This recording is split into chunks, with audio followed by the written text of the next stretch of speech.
Bom dia, povo de Deus, tudo bem, minha gente? Primeiro hoje, minha gente, dia 1º de agosto, não é o mês do desgosto, não. Católico não pode ter essas coisas não, minha gente. Tá, gente? Bora lá.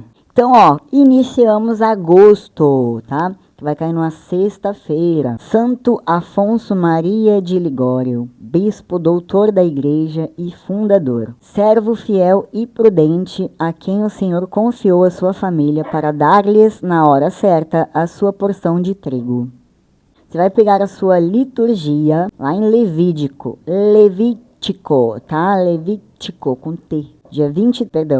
No capítulo 23, depois do versículo 1, 4 ao 11, 15 ao 16, 27, 34, 37. Vamos então lá, minha gente, bora para a leitura. Dia 1º já, minha gente.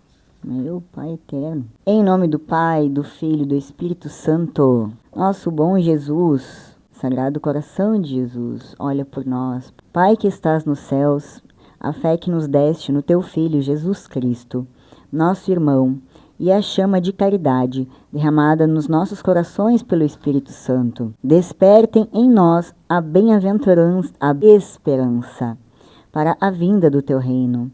A tua graça nos transforme em cultivadores diligentes das sementes do Evangelho, que fermentem a humanidade e o cosmos, na espera confiante dos novos céus e da nova terra, quando vencidas as potências do mal, se manifestar para sempre a tua glória.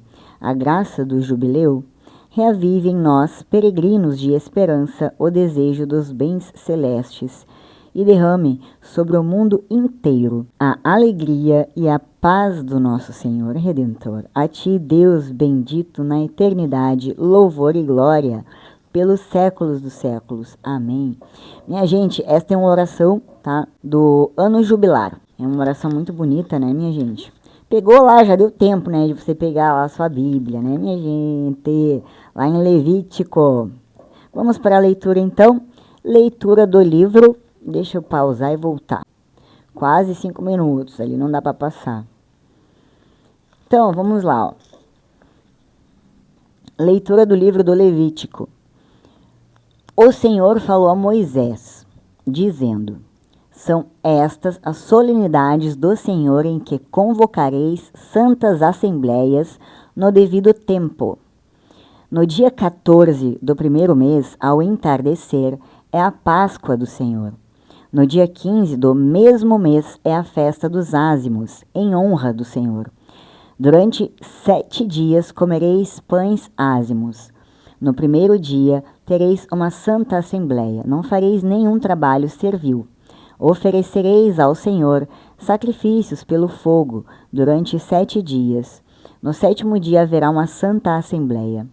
E não fareis também nenhum trabalho servil. O Senhor falou a Moisés, dizendo: fala aos filhos de Israel e dize-lhes: quando tiveres entrado na terra que vos darei e tiverdes feito a colheita, levareis ao sacerdote um feixe de espigas como primeiros frutos da vossa colheita. O sacerdote elevará este feixe de espigas diante do Senhor, para que ele vos seja favorável. E fará isso no dia seguinte ao sábado. A partir do dia seguinte ao sábado, desde o dia em que tiverdes trazido o feixe de espigas para ser apresentado, contareis 7 semanas completas. Contareis 50 dias até o dia seguinte, ao 7º sábado, e apresentareis ao Senhor uma nova oferta. O 10º dia do 7º mês é o dia da expiação. Nele tereis uma santa assembleia, jejuareis e oferecereis ao Senhor um sacrifício pelo fogo. No dia 15 deste 7º mês começa a festa das tendas, que duram 7 dias, em honra do Senhor. No 1º dia haverá uma santa assembleia, e não fareis nenhum trabalho servil. Durante 7 dias oferecereis ao Senhor sacrifícios pelo fogo. No 8º dia tereis uma santa assembleia e oferecereis ao Senhor um sacrifício pelo fogo. É dia de reunião festiva, não fareis nenhum trabalho servil. Estas são as solenidades do Senhor, nas quais convocareis santas assembleias para oferecer ao Senhor sacrifícios pelo fogo, holocaustos e oblações, vítimas e libações, cada qual no dia prescrito. Palavra do Senhor. Minha gente do céu, vocês viram que leitura mais detalhada, né? Que Deus pediu. Deus é bem perfeccionista, bem detalhista. Pediu tudo lá nos seus dias certinhos. Então, sem perder mais tempo, vamos para a nossa segunda parte do nosso estudo, tá? Da palavra de Deus, da palavra sagrada. Nunca esqueça disso, é sagrado. Não profane o sagrado, meu irmão, não profane. Já foi profanado muito, né, por muito tempo. Então, minha gente, lá no capítulo 23, no versículo 1, diz o seguinte. Temos uma introdução aqui, uma pequena introdução. Deus reservou um período sagrado de festas e dias santos para dar descanso da vida diária à comunidade do pacto. Estes dias especiais também o ajudariam a recordar seus atos de criação, livramento, proteção e provisão. Lá no esse daqui, minha gente, é do versículo 1 ao 44, tá? É uma introdução. Agora nós vamos entrar no versículo 2. A expressão santas convocações ou assembleias ocorre 11 vezes no capítulo 23, e 8 vezes em outras partes da Torá. Uma Assembleia Santa era um período no qual o povo deveria deixar de lado seus afazeres comuns para se focar na adoração a Yahvé. Os 8 dias designados às Assembleias Santas eram o primeiro e o 7º dia de pães ázimos. Você vai ver em Levítico 23, capítulo 7 a 8. A festa das semanas, o primeiro dia do 7º mês, o dia da expiação, o primeiro e o 8º dia de tabernáculos, e o Shabá. Lá no versículo 23, o Shabá era o único dia santo ordenado nos 10 mandamentos. Você vai ver em Êxodo, capítulo 20, versículo 8 ao 11. E o único mandamento baseado na criação, Êxodo, capítulo 20, versículo 11. Exemplos de trabalho mencionados na Torá são arar e colher, acender fogo e recolher lenha. Outras tarefas proibidas no Antigo Testamento incluem comércio e levar cargas. Então depois lá, continuando, né, no versículo 3, o verbo hebraico shavat, tem um temudo, shavat, significa descansar ou interromper. É a raiz que originou a palavra Shabá. Jesus afirmou que ele é o Senhor do Shabá. Mateus, capítulo 12, versículo 8, você pode conferir. E que é permitido fazer o bem no Shabá. Mateus, capítulo 12, versículo 12. O livro de Hebreus também fala de um descanso espiritual, no qual a comunidade da fé entra através de Jesus Cristo. Você vai ver em Hebreus, capítulo 3, versículo 4. Assim como o arco-íris era o sinal do pacto com Noé e a circuncisão era o sinal do pacto com Abraão. O Shabá serviu como sinal do pacto mosaico. Depois, no versículo 5, eu vou continuar lendo, tá, minha gente? Páscoa era celebrada no primeiro mês, Abili, posteriormente chamada de Nisan, março, abril. Outras instruções sobre a Páscoa foram dadas em Êxodo 12, antes dos israelitas serem libertados pela poderosa mão de Deus. Foi durante a festa da Páscoa que Jesus foi crucificado, sinalizando que ele era o Cordeiro sem defeito, sacrificado em favor de toda a humanidade. Você vai ver em Isaías, capítulo 53, do versículo 5 ao 6, Hebreus, do capítulo 8 ao 10. Depois, lá no versículo 6, a festa dos pães ázimos. Esta festa começava no 15º dia de Abib e era uma recordação da pressa com que os hebreus saíram do Egito. A palavra festa mostra que o evento era uma peregrinação, não podia ser celebrado em casa. O pão ázimo geralmente tinha a forma de pequenas bolachas redondas assadas, feitas de cereal novo, sem fermento. Você vai ver em Levítico, capítulo 2, versículo 4. levedar além do tempo passou a significar corrupção. Desta maneira, a festa era para lembrar a comunidade do pacto que eles deveriam eliminar a corrupção ao celebrar a redenção. Você vai ver em 1 Coríntios, capítulo 5, versículo 8. Por volta do primeiro século depois de Cristo, a Páscoa e a festa dos pães ázimos passaram a ser celebradas ao mesmo tempo. Você vai ver em Marcos, capítulo 14, do versículo 1 ao 12, e depois Lucas, capítulo 22, do versículo 1 ao 7.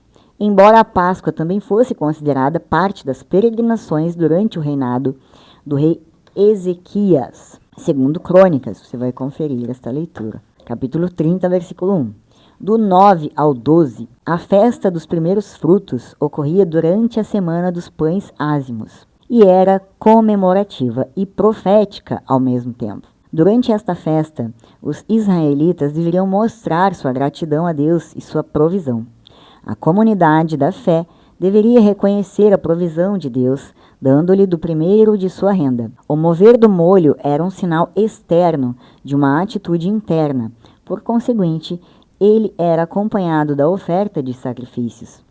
O povo só poderia comer do fruto da terra depois que recolhesse Deus como sua fonte. O elemento profético desta festa se cumpriu em Jesus Cristo, ressurreto, que é as primícias daqueles que morreram.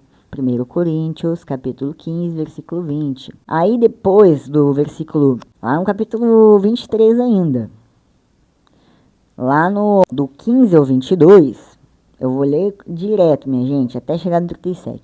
Do 15 ao 22, a palavra Pentecostes vem do grego. Ela significa 50º e concluía o período de 7 Shabás. Iniciado na Páscoa, originalmente a festa das semanas. Era por causa da colheita do trigo. Êxodo, você vai conferir, capítulo 34, versículo 22. Mas, tempos depois, foi associada aos eventos do Sinai. Durante esta festa, os judeus deveriam mostrar sua gratidão pela provisão de Deus, trazendo ofertas, separando tempo para a adoração e fazendo provisão para o pobre. A preocupação de Deus com os pobres é nítida em todo o Antigo Testamento, e ele sempre toma providências para seu bem. Os judeus estavam celebrando esta festa de peregrinação quando o Espírito Santo desceu sobre os que estavam reunidos em Jerusalém. Você vai ver em Atos dos Apóstolos, capítulo 2. Daí depois, lá no 23 ao 25, a festa, mais tarde conhecida como Festa das Trombetas, era observada no 7º mês. Tirei quando os israelitas celebravam o fim da colheita. Eu vou repetir, tá, gente? Tishrei. Então, assim, eu vou soletrar. É T-I-S, tá? Então, este nome aqui, né? Quando os israelitas celebravam o fim da colheita, deram este nome, tá? A celebração do fim da colheita era Tishrei. Agora não consigo mais falar não, minha gente. Tishrei. Então vamos continuar. Gente, é bom dar uma brincada um pouco, né? Que essa leitura é séria, hein? É muito séria. Aqui tá todas as... Deus aqui deu todas as... Deu as... Peraí que tá no 5. Gente, não vem a palavra, mano, pelo amor de Deus. Na sequência, né? Deus deu toda a sequência, é isso? Ou sequência, quem sabe pode ser... entenderam, né, minha gente? O pessoal hoje não tá raciocinando muito rápido não, minha gente, tá? Quando a gente faz uma viagem, a gente não faz um itinerário. Deus deu todo o itinerário aqui, minha gente, tá? Então, ó, vamos relembrar. Então, depois, mais tarde, vou repetir, tá? Esta festa, como festa das trombetas, era observada no 7º mês. E quando os israelitas celebravam o fim da colheita. Não confundir não, minha gente. Durante o período pós-exílico, este dia se tornou o Ano Novo Judeu, Rosh Hashanah. As palavras soprar de trombetas significam gritos ou ressoar. Indicam o som da trombeta que lembrava os israelitas de se reunirem na presença de Deus para o culto espiritual. O toque das trombetas é importante no final dos tempos, quando os acontecimentos envolvendo a segunda vinda de Cristo serão precedidos por anjos tocando trombetas. Você vai ver em Apocalipse 8, do 7 ao 8, 10, 12, 9, e aí vai. É só você ir lá para Apocalipse que você vai encontrar muitas outras coisas, minha gente. Depois lá no 27, o dia da expiação deveria ser celebrado no 10º dia de Tishrei. Detalhes sobre a celebração deste dia estão esboçados no capítulo 16. Em contraste com as outras festas, o dia da expiação deveria ser um dia de jejum, no qual o povo se humilhava e expressava arrependimento de pecados pessoais e comunitários. Minha gente, hoje em dia é difícil você ver alguém fazendo jejum. As pessoas dizem, sabe o que? Em relação ao jejum, que Deus não gosta de sacrifício. Mas não é um sacrifício fazer não, minha gente, tá? Pela madrugada. Tem coisa pior. Tá? O sacrifício você vai fazer dentro das suas condições. Jesus te conhece. Você não vai pegar uma doença, porque vai ficar sem comer. Você não pode misturar as coisas não, minha gente. Sacrifício é uma coisa, tá? Agora você fazer um jejum, porque aqui não se considera mais, eu pelo menos considero o jejum mais até como uma forma de você se purificar, né? Que você vai fazer o jejum, vai orar, né? Para Deus, para que Deus te oriente, né? Para que você receba mais dons do Espírito Santo, para que você se eleve mais, né? Então é muito mais bem para você mesmo que para o Senhor Jesus Cristo, minha gente, né? Com certeza ele vai gostar mais se você for visitar doentes, com certeza ele vai gostar mais de sacrifícios que você tenha que pegar o seu carro, pegar o ônibus, fazer uma comida e levar para quem precisa, uma cesta básica, isso aí ele vai ficar mais feliz, com certeza, tá? Agora, se esse sacrifício é para você mesmo, minha gente, depende da situação, né? Lá do 33 ao 34, estamos chegando ao final. A festa dos tabernáculos começava no dia 15 de Tishrei. Basicamente, era uma festa de ação de graças, em que se mostrava gratidão pela provisão de Deus. Bom, eu considero mais aqui até uma ação de graças, né? Uma forma de você agradecer a Deus, do que um sacrifício, minha gente. Sacrifício, isso é opinião minha, tá? Mas cada um com seu cada um, minha gente. Os tabernáculos também eram uma recordação de que os israelitas tinham vivido em tendas durante a viagem de 40 anos do Egito à Terra Prometida. A festa dos tabernáculos foi observada na época da monarquia, no período pós-exílico, e nos tempos da igreja primitiva. E aqui fechou, que depois vem o 40, e provavelmente o 40 vai ser amanhã. Vamos ver aqui. Não, amanhã entra no capítulo no 25. Aí eu vou ler também. Aqui nos tabernáculos, no 40, era a única festa em que os israelitas deviam se alegrar perante o Senhor. Então significa que as outras eles deveriam se humilhar, né? Depois, o castiçal era o menorá, de 7 braços que iluminava o santo lugar do tabernáculo. A luz representava a presença de Deus com seu povo. Na Bíblia, a luz também representa Deus e sua palavra. A declaração de Jesus de que ele era a luz do mundo foi polêmica entre aqueles que colocavam sua fé em um menorá, o qual era apenas símbolo de uma realidade superior. Depois, nós vamos entrar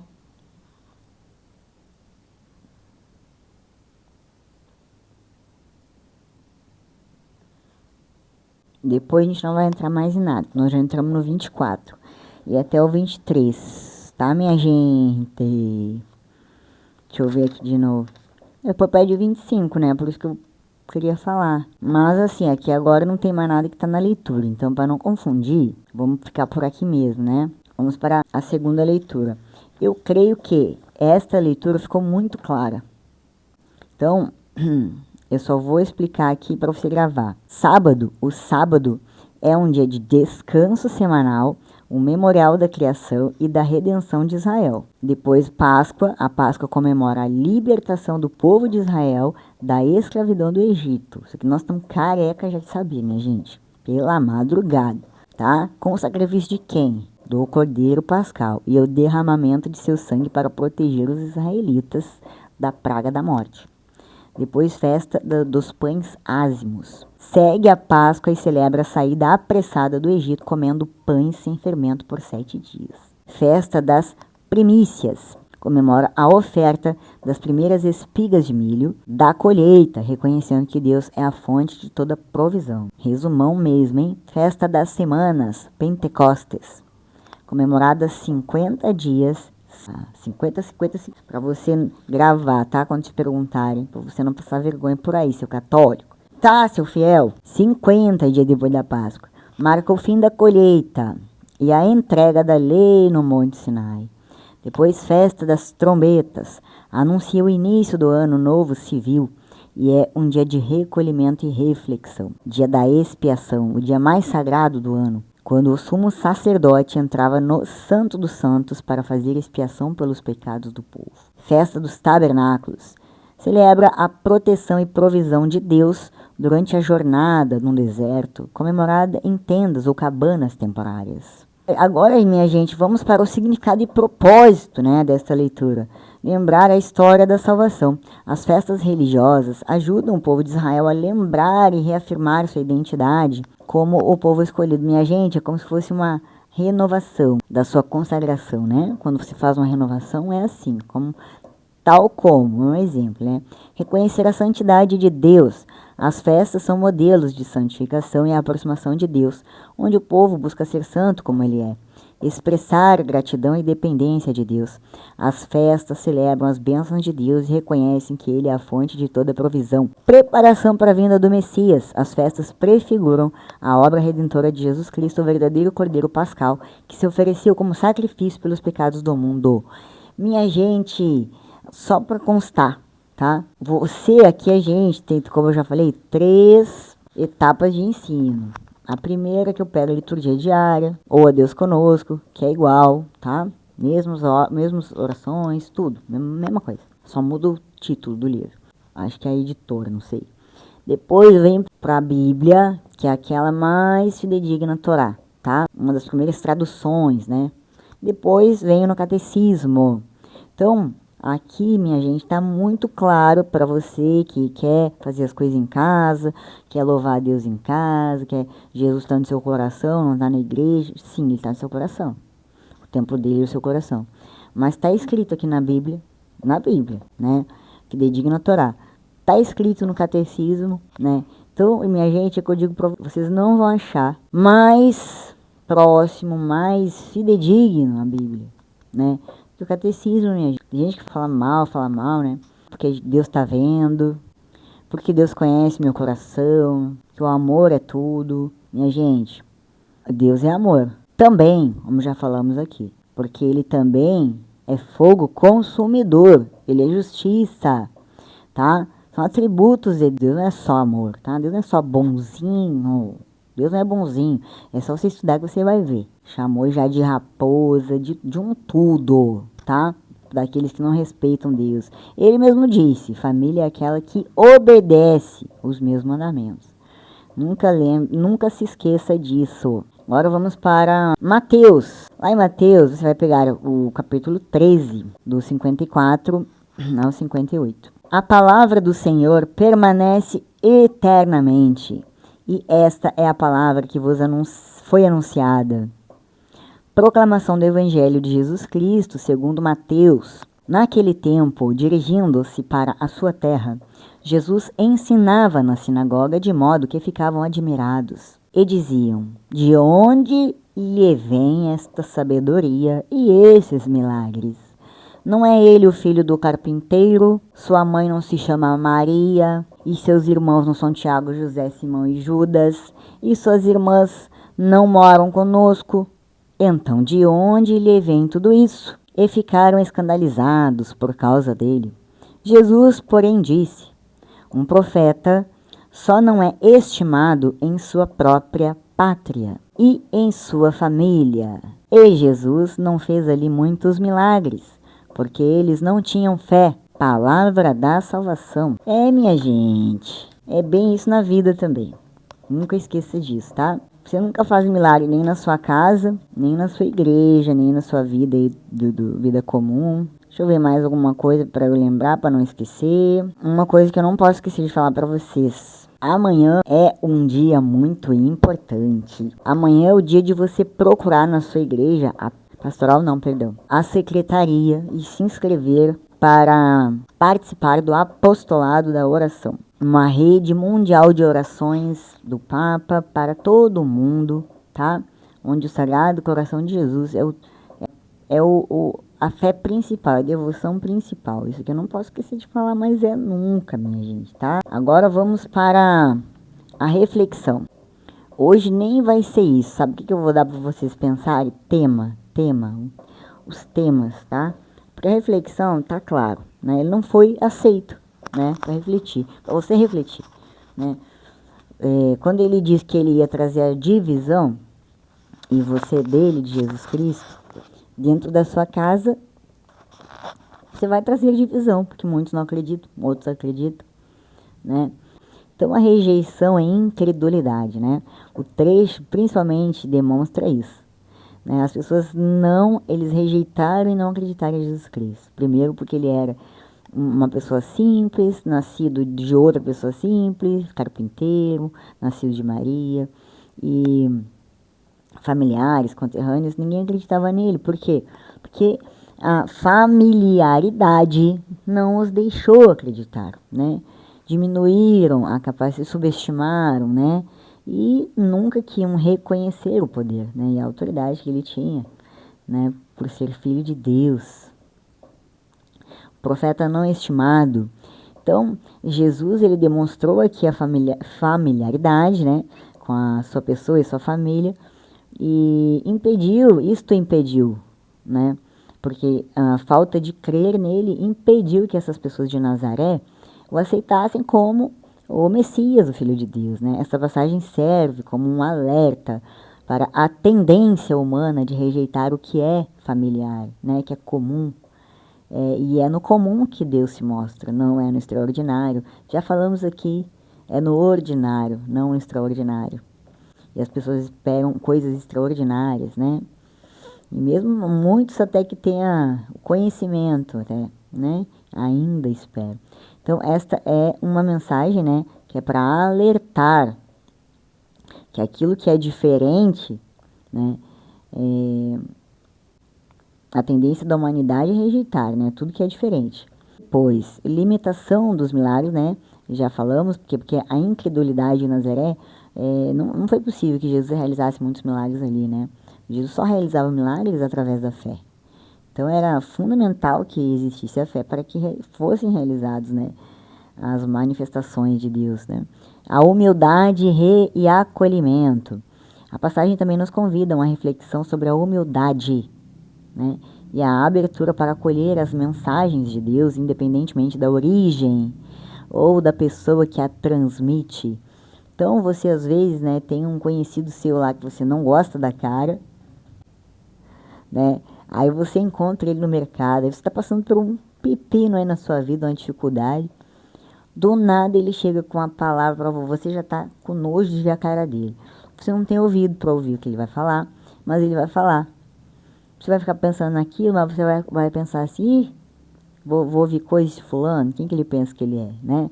Mas é Deus que às vezes está falando ali, através de outras pessoas. Então, isso é uma grande falta de humildade, minha gente, porque Deus está em todos os detalhes. A importância da fé. A rejeição em Nazaré ressalta a importância da fé para reconhecer a divindade e da humildade, né, minha gente? Porque a fé, ela anda junto com a humildade. E o poder de Jesus Cristo. É preciso ir além das aparências e olhar com os olhos de fé para reconhecer a presença de Deus em nossas vidas e nas outras vidas que nos cercam. Tá? Principalmente aqui devemos refletir sobre como estamos recebendo as mensagens de Deus em nossas vidas. Será que estamos abertos para acolher a sabedoria e o poder de Deus, trabalhar para o reino de Deus, para Jesus? Ou trabalhar para o nosso ego, para as nossas vontades? Será que estamos abertos para acolher a sabedoria e o poder de Deus em pessoas que conhecemos bem? Mesmo que não esperemos isto delas, será que você está aberto? Minha gente, eu sempre tô. Até pro mendigo que cruza na rua eu tô. Pra uma criança. Mas, sempre. Minha gente, até pra pessoas assim, as pessoas que tiram a gente sério, sabe? Que vem pra te importunar. Sabe aquela história que eu contei pra vocês? Que sempre tem 10 pessoas, né? Que são colocadas estrategicamente para estragar o seu dia.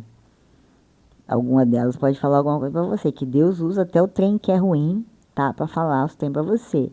E não esquece disso.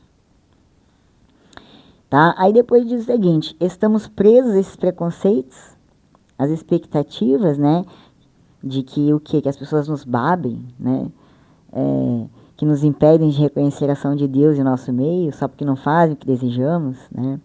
E muitos. É preciso cultivar um coração aberto e a auto-julgamento, né? A consciência sua, né? Então, será que você é um servidor de Deus, de Jesus Cristo, nosso Senhor, ou de si mesmo, né? É interessante demais esse tema aqui, minha gente. A fé, ela nos permite isso, né, minha gente? Porque a gente, nós, né, pessoas, seres humanos, aqueles que se esforçam, né, para seguir, porque não tem como seguir 100% totalmente, você pode me dizer isso, né? Mas se você se esforçar, pouco você vai pecar. Você vai pecar menos cada vez, né? Cada vez mais você vai... O seu cérebro mesmo, né? Ele vai se autorregulando. Também tem, claro, a ação do Espírito Santo, obviamente, que eu já falei para vocês que nada que é de bom vem de nós mesmos, né? Vem de Jesus Cristo, nosso Senhor, Deus Pai Todo-Poderoso e do Espírito Santo, que trabalham em uma única pessoa, né? Aliás, a Trindade trabalha junto, né? Como um ser só. Mas eles são diferentes, tá, minha gente? Cada um no seu quadrado. Então, quando você tiver fé, tiver confiança em Deus, você vai saber distinguir. Mas você precisa ser humilde, minha gente. Geralmente, a pessoa que ela não é humilde, que ela é orgulhosa, é muito difícil ela reconhecer isso, tá? Ela vai precisar, infelizmente, passar pela dor, né? Para poder reconhecer, chegar mais próximo a Deus. Mas se você for inteligente e for sábio, né? Você vai ouvir as palavras de Jesus, você vai recolher elas no coração e você vai refletir. E vai pedir direcionamento espiritual para o Espírito Santo, que é o Espírito Paráclito que Deus deixou. Tá? O Consolador, ele que vai te consolar. E ele vai te orientar, vai ser seu advogado, seu protetor. Tá bom, meus irmãos? Sexta-feira, amanhã sextou, hein? Acabou já a semana, começou outro mês. Graças ao nosso bom Deus, vida que segue, mais um dia, né? Dia do Sagrado Coração. Gente, amanhã, vá na missa amanhã, minha gente. Tá bom? Vá na missa, porque amanhã é um dia especial, especialíssimo. Assim seja. Shalom, shalom, a paz seja convosco.